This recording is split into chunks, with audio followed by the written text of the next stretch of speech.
요한복음 1장입니다. 1장 1절에서 3절까지의 말씀인데 함께 읽도록 하겠습니다. 읽겠습니다. 시작. 태초에 말씀이 계시니라.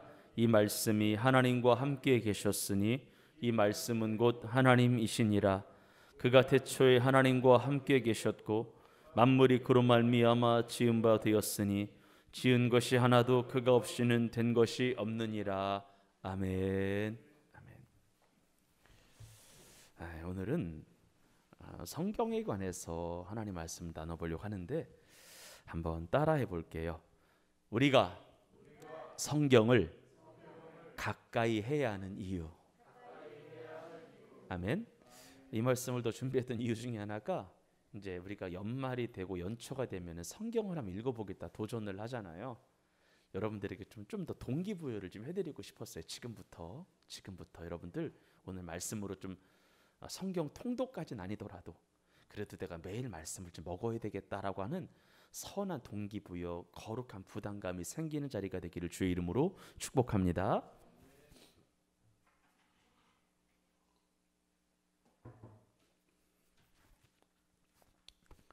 제 소리 잘 들리죠?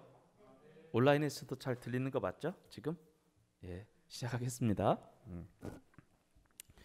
우리가 신앙생활을 하면서 신앙에 계속해서 진보하고 성장하기 위해서 매일 습관처럼 해야 하는 일이 있는데 뭐니 해도 기도하는 거랑 말씀 읽는 거예요. 이것은 신앙의 진보와 성장을 원한다면 꼭 해야 되는 일이에요. 이 두 가지는 무슨 일이 있어도 놓치면 안 되고요. 소홀히 여기면 안 되고요. 이 두 가지는 믿는 자라면 무슨 일이 있어도 반드시 붙잡고 나아가야 하는 신앙생활의 근본입니다. 그래서 우리가 아무리 예배를 잘 드리고 소그룹 모임에 잘 참여하고 교회 봉사를 하고 하나님의 나라를 위하여 헌신하는 삶을 살아야 한다 할지라도 성도가 삶의 자리에서 기도하지 아니하고 하나님 말씀을 가까이 하지 않고 있으면 그것은 언젠가 신앙생활에 큰 문제가 됩니다. 처음엔 괜찮은 것 같아요. 근데 언젠가는 문제를 일으켜요. 모래 위에 집을 쌓는 것과 똑같다라고 하는 거예요. 언제든 기도하지 않으면, 언제든 하나님 말씀을 가까이 하지 않으면 언제는 무너질 수가 있고요, 자빠질 수 있고요. 크고 작은 어려움을 봉착하게 되면 곧바로 자빠지고 쓰러지고 넘어지는 것이 우리의 신앙이다라고 하는 것입니다.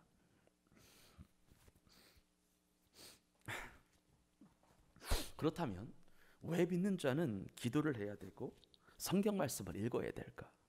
특별히 오늘은 조금 더 관점을 좀 줄여서 믿는 자가 성경을 읽어야 되는 근본적인 이유에 대해 말씀을 좀 나눠보려고 하는데요. 왜 믿는 자는 성경을 읽어야 될까? 왜 믿는 자는 성경을 가까이 해야 할까요? 크게 세 가지로 나눠서 말씀드리기 원하는데 첫째는 한번 따라하겠습니다. 우리가 믿음의 대상으로 삼고 있는 하나님을 바르게 알기 위하여. 아멘. 예수 믿는 하나님의 백성들이 하나님 말씀을 성경을 가까이 해야 하는 이유 가장 첫 번째는 뭐냐면 우리가 믿음의 대상으로 삼고 있는 누구를 바르게 알기 위하여 하나님을 바르게 알려면 성경을 읽어야 돼요. 여러분, 성경은 인간의 말이 아니라 하나님의 말씀을 기록해 놓은 책입니다. 성경은 사람의 사상이나 사람의 생각을 적어 놓은 책이 아니라 하나님의 생각과 하나님의 뜻 그리고 그분의 절대 의지와 절대 명령을 기록해 놓은 책이에요. 그래서 요한복음 1장 1절은 태초에 말씀에 계시니라. 이 말씀이 하나님과 함께 계셨으니 따라하겠습니다. 말씀은 곧 하나님이시라. 아멘. 말씀이 하나님이고 무엇이다? 말씀이다라고 하는 거예요. 그러므로 성도들이 하나님을 제대로 알고 제대로 믿고 제대로 섬기기 위해서는 무엇을 알아야 되는 거예요? 성경 말씀을 알아야 되는 거예요. 성경 말씀을 제대로 알아야 돼요. 확실히 알아야 돼요. 왜냐하면 믿음의 대상을 똑바로 알지 아니하고는 믿음이 온전한 믿음으로 성장할 수가 없다. 올바르게 믿기가 어렵다. 믿음의 대상이신 하나님을 모르는데 우리의 믿음이 올바르다, 우리의 믿음이 제대로 된다라고 말할 수 없다라고 하는 것입니다. 여러분, 세상에 많은 종교가 있는데 그 종교를 관점에 따라서 여러 가지 종교를 분류할 수가 있어요. 이를테면 그 종교가 지향하는 바가 무엇인가, 종교가 주장하는 내용이 무엇인가, 종교는 어떤 차원인가에 따라서 고등 종교와 하등 종교로 나눠요. 또한 인간 스스로 자신을 구원할 수가 있는가, 아니면 외부의 누군가가 나를 구원해 주어야 하는가에 따라서, 즉 구원의 주체에 따라서 자력 종교와 타력 종교로 나눠요. 자력 종교를 하면 나의 지식으로, 나의 선행으로, 나의 공로로, 내 힘과 내 지식, 내 명철로 구원을 이루어가는 것을 자력 종교라고 말하고, 나 아닌 다른 누군가의 절대자의 힘과 능력에 의하여 내가 구원받는 것을 구원의 주체가 신이냐 인간이냐에 따라서 타력 종교와 자력 종교를 나누는 거예요. 이런 측면에서 기독교는 어떤 종교예요? 자력이에요? 타력이에요? 타력 종교예요. 또한 계시의 관점에 따라서 종교를 나눌 수가 있는데, 따라합시다. 자연 종교와 계시 종교로 나눌 수 있다. 자연 종교는 뭐냐? 인간이 지니고 있는 자연적인 본성이나 능력을 가지고 신을 알 수 있다, 이해할 수 있다, 알아갈 수 있다라고 하는 입장이 바로 자연 종교입니다.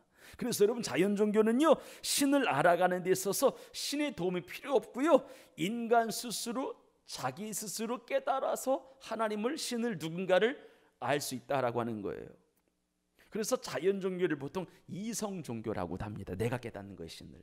내가 연구하고 내가 생각하다가 신을 알아가는 거예요. 이에 반해서 계시 종교란 뭐냐면, 진리라고 하는 것을, 말씀이라고 하는 것을 내 힘으로든 인간의 힘으로는 도저히 알 수가 없고, 진리는 오직 누가 밝혀주셔야만 한다? 하나님이 드러내 주셔야 한다. 하나님이 보여주셔야 한다. 하나님이 깨닫게 해주셔야 된다. 이런 측면에서 기독교는 계시 종교예요? 자연 종교예요? 계시 종교예요. 왜냐하면 과거의 믿음의 선조들도 그랬고요, 지금도 그러하지만 우리는 하나님께서 우리에게 당신을 밝혀주시고 가르쳐주시고 깨닫게 해주셔야만 누구를 알 수 있다? 하나님을 알 수 있다. 성경 자체가 계시의 말씀인 거예요. 하나님이 나를 드러내 보이셨다는 거예요, 성경으로. 한번 따라합시다. 우리는 하나님의 은혜로 구원받았고 은혜로 하나님을 알아갑니다. 계시가 온 건 하나님의 은혜인 줄 믿습니다. 아무에게나 계시가 오나?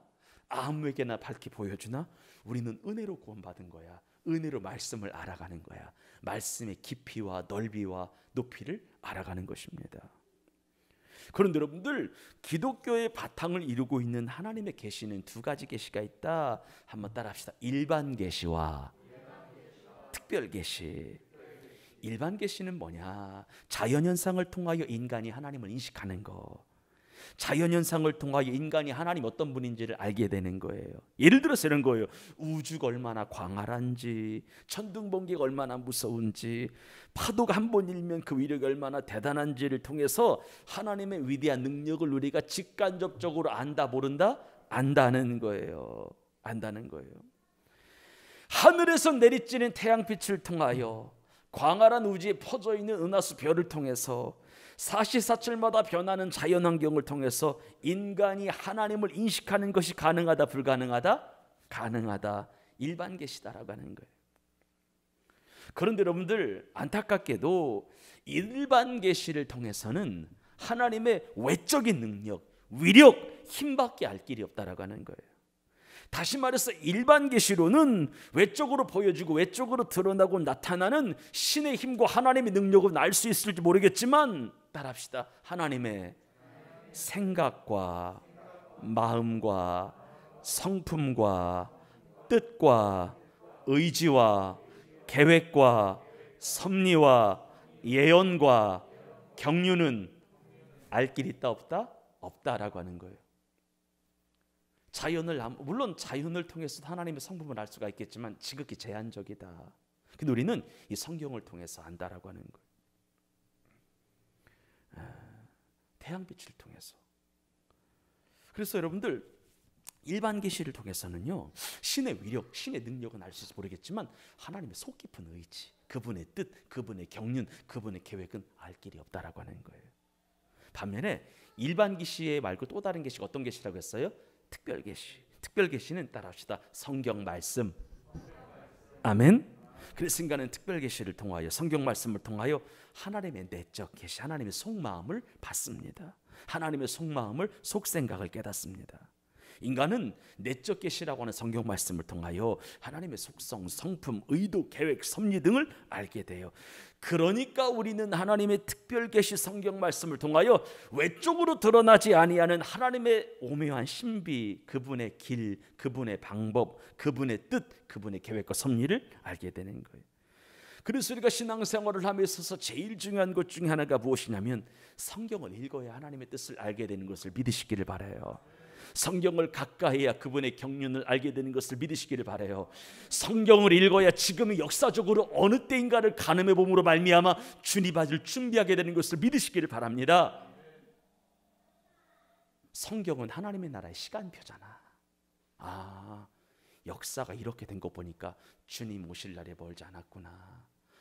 근데 왜, 그래서 얼마 전에 제가 다니엘서 강의하면서 하나님께서는 바벨론을 통하여, 바사를 통하여, 헬라를 통하여, 로마를 통하여, 열발가락 제국을 통하여 세계 역사의 흐름에 대하여 이미 성경에 지금으로부터 1500년 전에 역사적인 기록을 통하여 우리는 이런 나라가 있었고 태동할 것임을 우리가 직간접적으로 보고 미래를 준비하게 되는 것입니다. 그래서 여러분들, 첫 번째는 우리가 성경을 가까이 해야 되는 첫 번째가 뭐예요? 믿음의 대상으로 삼고 있는 누구를 잘 알기 위하여? 하나님. 성경을 가까이 하시기를 바랍니다. 두 번째, 우리가 성경을 가까이 해야 되는 이유가 뭐냐면 이단과 사이비로부터 따라합시다. 우리를 보호하기 위하여. 아멘. 이래 성경 말씀이 필요해. 이단이라고 하는 말의 뜻이 뭐예요? 이단. 달을 이자에 끄트머리 단자예요. 이단은 처음은 같지만 끝이 다른 거예요. 그래서 우리의 절대 기준은 성경인데 성경에 없는 것을 있다고 하거나 있는 것을 없다고 잘라버리면 이단이 되는 것이고요. 처음과 중간은 똑같아도 끝이 이상한 방으로 흐르게 되면 보통 변질이 됐다라고 하는데 변질이 된 교회 되게 많죠. 그래서 여러분들 유사기독교, 정통기독교 말고 유사기독교의 처음 중간만 보게 되면 이단인가 정통인지 알아요? 몰라요? 몰라요. 진짜 몰라요. 피스무레해요. 여러분, 제가 이번 주 화요일부터 12주 동안 또 이제는 또 공부를 하기 시작했는데 오전에 1시간만씩 공부를 하는데 여러분, 우리가 그 이해실 사모님이라고 하는 책을 성경 읽어지네 기억하시죠? 들어보죠. 성경 읽어지네가 책 제목이에요. 이게 성경 통독하는 책인데 신천지에서 와 성경 읽어지네로 이제 막 그래서 성경 읽어지네 이제 시흥 안산 센터장 하시는 목사님이 한참 그 대구에서 신천지 사건 터졌을 때 안산시청에서 몇 번 오셨을 때 신천지 아니냐고. 그러니까 성경 읽어지네를 그리고 웃긴 건 뭐냐면 그 책에 초반 40페이지 정도는 그대로 갖고 와서 차용해서 가르치는 거야. 그러니까 알 길 있어요, 없어요? 없는 거야. 여러분, 기독교 역사 초반에 대표적인 이단이 두 개가 있었어요. 하나는 영지주의였고 하나는 몬타니즘이었어요. 하나는 뭐라고요? 또 하나는 몬타니즘이었어요. 영지주의는요, 2세기 초에 마르시온이라고 하는 사람에 의해서 발생한 건데 기독교 초기에 기독교를 심각하게 위협하는 이단이었습니다. 특별히 영주주의라고 하냐면 영계의 신비를 이해하는 지식을 쌓아야, 지식을 축적해야 내가 구원받는다라고 해서 영적 지식주의, 영지주의였어요. 그러면 영지주의자들은 기본적으로 어떤 주장을 펼쳤을까요? 영지주의자들은요, 여호와 하나님을 일컬어 유일하신 하나님이 아니라고 했어. 그래서 이들의 주장이 무엇이냐면 천상에 어떤 지구의 신으로부터, 어떤 놀라운 신으로부터 여러 신이 유출이 됐는데, 다양한 신이 유출이 됐는데 그 중에서 제일 열등한 신이 여호와였다는 거야. 그리고 그 열등한 여호와 신이 가장 무지몽매하고 가장 멍청한 여호와라고 하는 신이 이 세상을 만들었기 때문에 그가 만든 인간이 죄로 인하여 타락했다는 거지. 그리고 인간을 구원할 능력을 갖지 못한 그 열등한 신은 단지 분노만 했다는 거야. 이 세상을 구원할 생각을 하지 아니하고 여호와 자체가 열등했기 때문에 그가 만든 인간이 죄로 인하여 타락할 수밖에 없었고요. 그렇기 때문에 인간을 구원할 능력을 갖지 못한 열등한 신 여호와는 단지 분노만 하고 인간을 심판하기만 했다는 거예요. 그래서 이 지고의 신이라고 하는 신이, 절대신이 보다 못해서 불쌍한 인간들을 구원하기 위하여 새로운 신을 이 땅에 보내주었는데 그분이 예수님이라는 거예요. 이것이 기독교, 초기 기독교를 심각하게 위협하는 이단이었습니다. 따라서 영지주의자들은요, 실패한 신의 이야기인 구약을 성경에서 뭐 해야 된다라고 이야기했을까? 잘라내야 된다. 여호와는 절대 지존자가 아니라, 절대 능력자가 아니라 실패한 신인데, 구약 성경 자체가 여호와 하나님의 이야기인데 성경을, 신약 성경에서 구약 성경에서 구약 성경을 뭐 해야 되겠다? 잘라놔야 되겠다. 그러니까 영지주의는 뭐냐면 하나님의 말씀의 성경이라고 하는 성경 중 일부를 마음대로 잘라내버린 최초의 이단이었습니다. 이단이었어요. 또 하나는 뭐가 있었다고 했죠? 몬타니즘이 있었다고 했어요. 이 몬타니즘은요, 2세기 후반에 몬타누스라고 하는 사람에 의하여 태동된 건데요. 그래서 몬타니즘이라고 불렀는데, 이것은 그릇된 성령 운동이며 궤도에서 이탈한 신비주의 운동이었어요.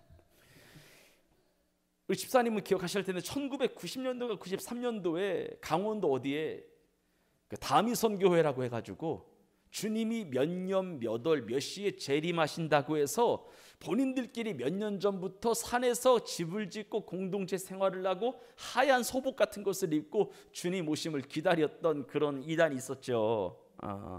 이런 비슷한 시작이 몬타누스였습니다. 이들은 새 예루살렘을 건설하겠다라고 하면서 철저한 공동체 생활을 했어요.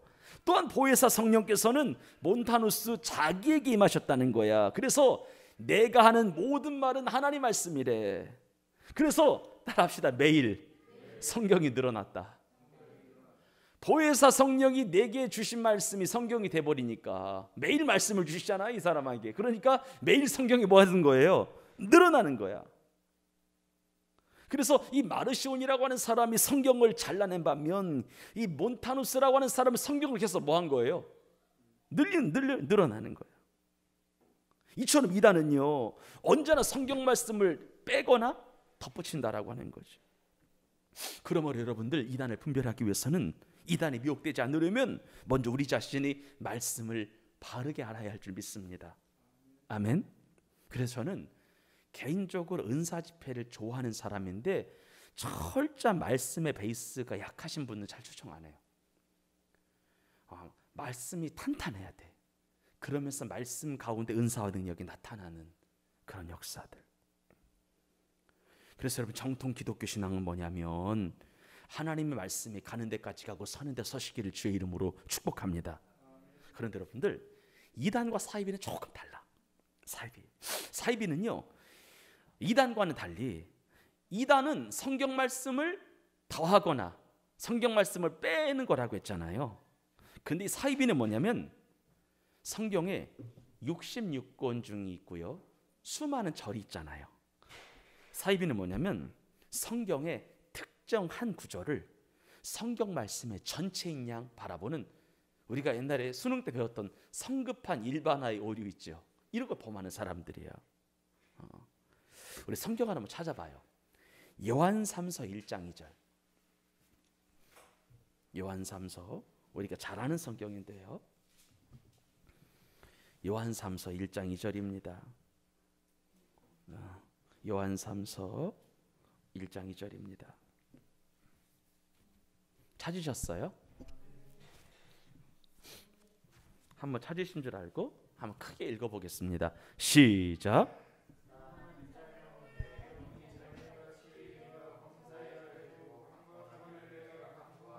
다시 한번 시작. 사랑하는 자여, 내 영혼이 잘됨같이 내가 범사에 잘되고 강건하기를 내가 간구하노라. 아멘. 이 말씀 잘하는 말씀이시죠? 그럼 여러분들 이 요한삼서 1장 2절의 말씀을 잘 관찰하면 어떤 의미의 말씀일까요? 여러분들에게 편하게 질문을 드릴게요. 고르시면 돼요. 네 영혼이 잘됨 같이 범사가 잘되고 강건하게 될 것이다 라고 단정하는 거예요? 아니면은 네 영혼이 잘됨 같이 범사가 잘되고 강건하면 좋겠다라고 내가 기도한다는 거예요? 단정하는 거예요? 기도하는 거예요? 정확하게 기도하는 거예요. 사랑하는 자여, 네 영혼이 잘됨 같이 범사에 잘되고 무조건 강건해진다가 아니라 강건해지기를 원한다. 내가 기도할게 라고 하는 거죠. 이 말씀은 단정이 아니라 어디까지 이렇게 되기를 원하는 바람입니다. 그런데 여러분들 7, 80년 우리나라 1970, 80년대에 목사님들 가운데 일부 목사님들은 이 한 절의 기도문을 근거로 하여 반드시 영혼이 잘되고 반드시 영혼이 잘되면 건강해지고 사업도 잘되고 육신도 건강하게 진다라고 단언해 버렸던 적이 있었습니다. 너희들이 영혼만 잘 돼 봐봐. 성령 충만만 해봐봐. 다 잘 된다. 범사도 잘 되고 손으로 하는 모든 일들이 복을 받고 육체도 건강해지고 손으로 한 모든 일들이 하는 족족 다 성공한다 라고 가르쳤던 적이 있었어요. 그래서 이것을 주장했던 초기 몇몇 목사님들은 크고 작은 비판을 교회로부터 받았어요. 사이비성이 있다는 거지. 여러분 진지하게 한번 생각해 보세요. 영혼이 잘 되고 영혼이 성령이 충만하면 항상 그 사람이 하는 일이 다 잘 돼요? 영혼이 잘 되면 항상 시험에 합격해요? 영혼이 잘 되면 시험에 항상 성적이 올라가요? 성령이 충만하기 때문에 성적이 올라갈 수 있지만 성령이 충만하기 때문에 성적이 안 나올 수도 있는 거예요. 여러분 성령 충만하다고 항상 건강한가요? 아니잖아요. 성령이 충만하기 때문에 건강할 수도 있고 성령 충만하기 때문에 제가 강건하지 않을 수 있는 거예요. 무슨 말이냐면 내 영혼이 성령 충만하여 주님과 항상 동행하기 때문에 모든 일이 잘되고 형통한 것은 아니다라고 하는 거예요. 하나님의 영으로 충만함에도 불구하고 어려운 일을 만날 수 있고 일이 꼬일 수 있고 건강 이상이 생길 수 있는 거예요. 곤란한 지경에 이를 수 있는 거예요. 고난 가운데 처할 수 있는 거예요. 내가 기도한다고 하나님의 성전을 가까이 한다고 하는 일이 다 잘 되는 것이 아니다라고 하는 거예요. 그래서 여러분들 만일 영혼이 잘 되면 반드시 일이 잘 되고 내 육체가 강건해진다. 이 부분의 말씀을 일부분의 말씀을 성경 전체의 말씀으로 알고 그렇게 받아들인다면 생각해봐요. 사도 바울이나 스데반이나 베드로와 같은 순교자들은 진짜 저주받은 인생이야. 그래요, 안 그래요? 아시다시피 바울이라고 하는 사람은 자신의 병을 고쳐달라고 하나님께 3번이나 기도했었습니다. 하지만 고침받지 못했어요. 아니, 고쳐주시지 않았어요. 그럼 바울이 성령 충만하지 않았기 때문에 병이 든 것이고 성령 충만하지 않았기 때문에 가난한 거고 성령 충만하지 않았기 때문에 핍박과 박해를 받은 게 아니잖아요. 이것은 사도 바울을 향한 하나님의 뜻이었다고 하는 거예요. 너무 자고하지 않게 하시려고, 자긍하지 않게 하시려고, 자만하여 하나님을 잊을까 싶어서 일부러 주신 거예요.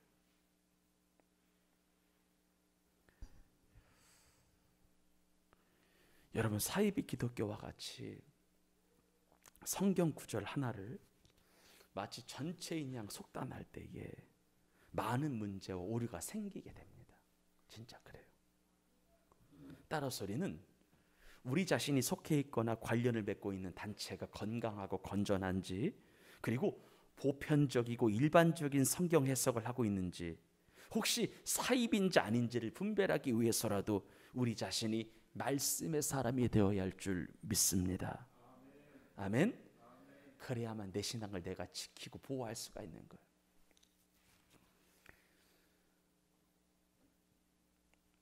보편적인 성경 해석을 하기를 바랍니다. 그렇다고 이런 건 있어요. 보편적인 게 다 맞다는 건 아니에요. 아니지만 그래도 성경 66권이 말하고자 하는 전반적인 흐름은 존재한다, 존재하지 않는다? 존재한다는 거예요. 일반성 안에서 특수성을 따라야 되는 거예요. 마지막 세 번째, 우리가 성경을 가까이 되는 마지막 세 번째 이유는 뭐냐면 우리는 그리스도인으로서 따라해요. 올바른 삶을 살기 위하여 성경이 필요합니다.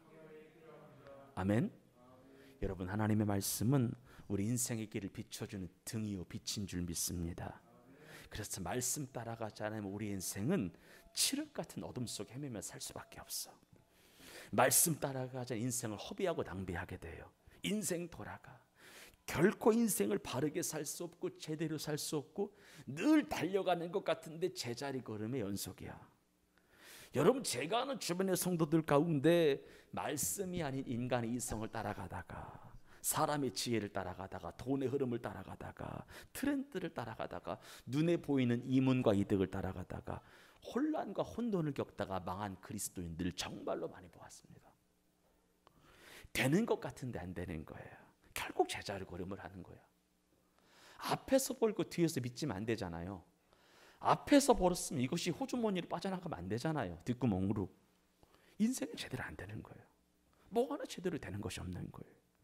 왜냐하면 예수님과 그분이 하신 말씀이 길이요 진리요 생명인데 자꾸 이 길을 이탈하니까 안 될 수밖에 없는 거예요. 그러므로 여러분들, 한 번뿐인 인생을 제대로 살기 위해서는, 한 번뿐인 인생을 돌이키지 않기 위해서는, 낭비하지 않기 위해서는, 제대로 살기 위해서는 우리에게는 빛이신 등불인 하나님의 말씀이 필요한 줄 믿습니다. 그래서 디모데후서 3장 16절 17절은 이렇게 말하는 거예요. 모든 성경은 하나님의 감동으로 된 것으로 교훈과 책망과 바르게 함과 의로 교육하기에 유익하니 이는 따라합시다. 하나님의 사람으로 온전하게 하며 모든 선한 일을 행할 수 있는 능력을 갖추게 하느니라. 아멘. 모든 성경이래요. 부분 성경이 아니라.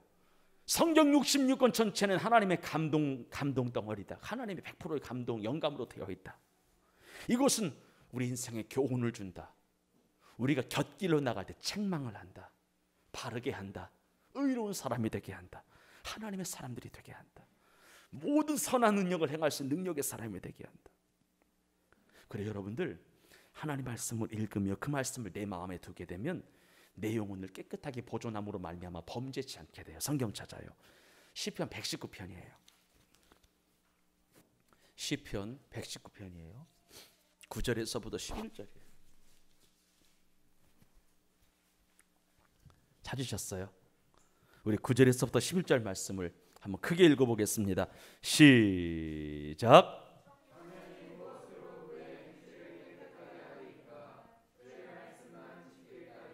무엇만 지킬 따름이니이다. 말씀만. 10절 11절 시작.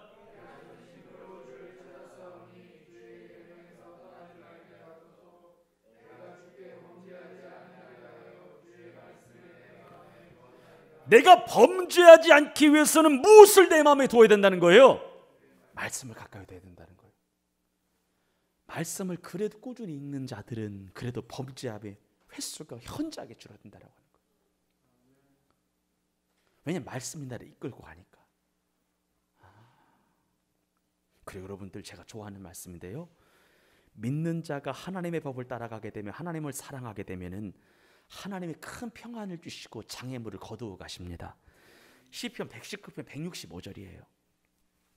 165절 한번 찾아보시겠어요? 165절이에요. 찾으셨어요? 한번 크게 한번 읽어보겠습니다. 시작.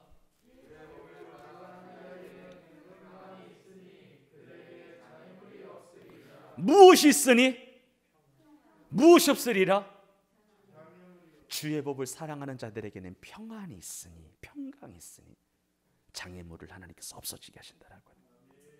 그러므로 사도 바울 선생께서는 그의 제자 디모데에게 이런 권면의 말을 해요. 성경 찾겠습니다. 디모데전서 4장이에요.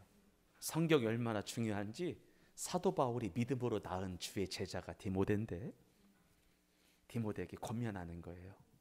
이렇게 권면해요. 디모데 목사님이 나이가 젊다고 성도님들로부터 지금 무시를 당했나 봐. 그래서 일단 12절 읽어봐요. 12절 시작. 무엇을 업신여기지 못하게 하고, 여러분들에게 설교 자리비를 간 부탁할게요. 나이가 많건 적건 주의 종들에 대하여 존중 있기를 주의 이름으로 축복합니다. 연소함을 업신여기지 않게 하라. 그 다음 읽어요. 시작.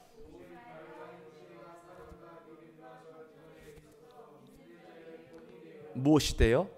바울이 디모데에게 말한다. 나 네가 모든 믿는 자들이 본이 됐으면 좋겠다. 말과 행실과 사랑과 믿음과 모든 정절에 있어서 본이 되었으면 좋겠다. 그러면서 13절 시작.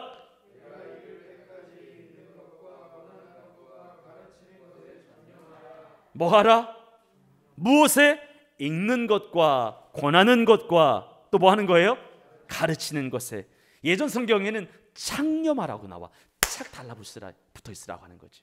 창념하라, 전념하라. 하나님 말씀을 읽는 것과 권하는 것과 말씀으로 권하는 것과 그리고 가르치는 일에 전념했으면 좋겠다. 그리고 믿는 자가 하나님 말씀을 가까이 하게 되면 복을 받아요. 마지막으로 성경을 찾아요. 계시록 1장입니다. 계시록 1장 3절입니다. 찾으신 줄 알고 우리 크게 한번 읽어보겠습니다. 시작.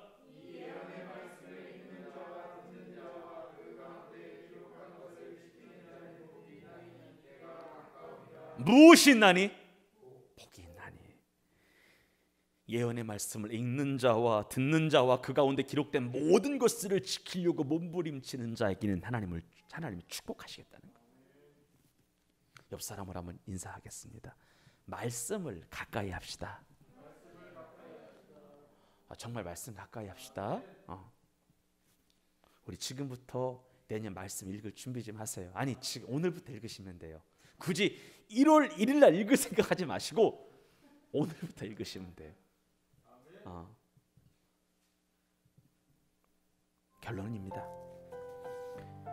인생이라고 하는 우리의 바운더리 집을 세우기 위해서는, 바로 세우기 위해서는 반드시 말씀이 필요해요. 인생이라고 하는 집을 바로 세우고 그 집을 영원히 보존하기 위해서는 말씀이 내 인생의 기반이 되어야 합니다. 왜냐하면 말씀이 내 인생의 근간이 되어야만 어떤 환난과 풍파 속에서도 그 집이 무너지지 아니하고 영원히 견고할 수 있기 때문이죠. 말씀 위에 인생의 뿌리를 내리게 되면 환난과 핍박의 때에 반석 되신 예수 그리스도께서 나의 신앙과 삶을 끝까지 붙잡아 주셔서 결국 승리하게 하시고 돌파하게 하시고 극복하게 하시는 줄 믿습니다. 사랑하는 여러분, 하나님의 말씀은 믿음의 대상이신 하나님을 바르게 알게 하고 내 인생을 안전하게 보호하며, 하나님 말씀은 내 인생을 올바르게 건강하게 세운다라고 하는 사실을 믿으시고 말씀을 읽고 가까이 하는 일에 최선을 다하는 하나님의 자녀들이 되셔서 세상에서 늘 승리하는, 기쁨을 맛보는, 말씀의 능력을 경험하는, 하나님의 현존을 경험하는 우리 교회 식구들이 되기를 주의 이름으로 축원합니다. 기도하겠습니다. 하나님 감사합니다.